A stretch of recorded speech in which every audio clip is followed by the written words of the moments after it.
I have a Fitbit Sense here, and it's frozen. Doesn't matter what I do.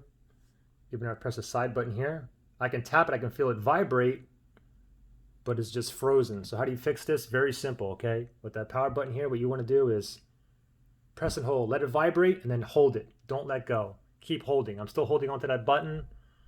I'm waiting for it to turn off, and then once the logo appears, I can go ahead and let go. So it turned off. I'm still holding onto the button here, waiting for that logo to appear. I just felt it vibrate.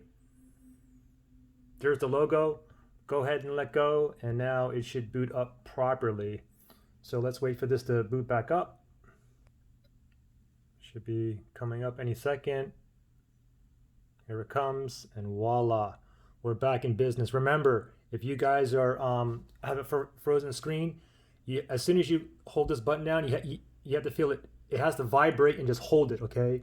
Vibrates and just keep holding it, okay? Anyway, if it didn't work for you the first time around, then just go ahead and try it a few more times, all right? Good luck.